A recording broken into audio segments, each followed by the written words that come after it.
کوئی آستانہ ہے کہ جہاں حق مرشد کا نعرہ تو بڑا لگے پر رب کا نام ہی نہ سننے کو ملے؟ یہ بھی کوئی بات ہوئی کہ جہاں یہ تو نعرہ زور سے لگے کہ جیوے جیوے مرشد جیوے، لیکن استغفار کا درس ہی نہ ملے؟ جہاں ہر وقت یہ بتایا جائے کہ یہاں آ گئے تو بچ گئے، کیسے بچیں گے؟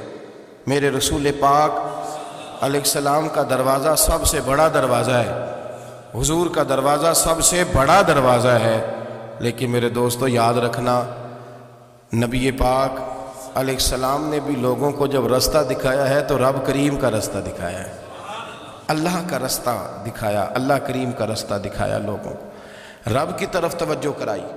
میرے رسول کریم سید عالم صلی اللہ تعالیٰ علیہ وسلم نے لوگوں کی اللہ کی جانب توجہ کرائی اور لوگوں سے یہ کہا کہ وہ اپنے رب کریم کی جانب اپنا ذہن رکھیں، اپنی توجہ اپنے اللہ کی جانب مبذول کریں۔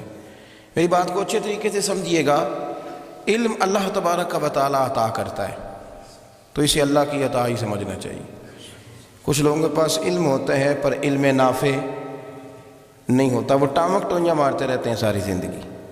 علم کو اللہ کی عطا سمجھیں، اپنی عقل پر اپنے شعور پر زیادہ بھروسہ نہ سمجھیں، نظر اللہ پہ رکھیں۔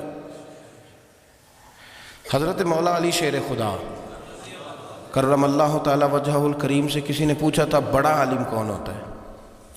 ہمارے ہاں تو اب وہ والے عالم پائے جاتے ہیں نا اللہ ماشاءاللہ، جو ممبر پہ بیٹھتے ہیں تو دعوے ہی دعوے، ممبر پہ بیٹھتے ہیں تو دعوے ہی دعوے، اس طرح کے عالم ہمارے ہاں پائے جاتے ہیں۔ وہ ہر بات میں دعویٰ کرتے ہیں، میں یہ کر دوں گا، میں وہ کر دوں گا۔ یہ مزاج علماء کا نہیں۔ حضرت علی المرتضیٰ سے کسی نے پوچھا بڑا عالم کون ہوتا ہے؟ فرمایا بڑا عالم وہ ہوتا ہے کہ جسے مسئلے کا پتہ نہ ہو تو وہ کہہ دے مجھے نہیں پتہ۔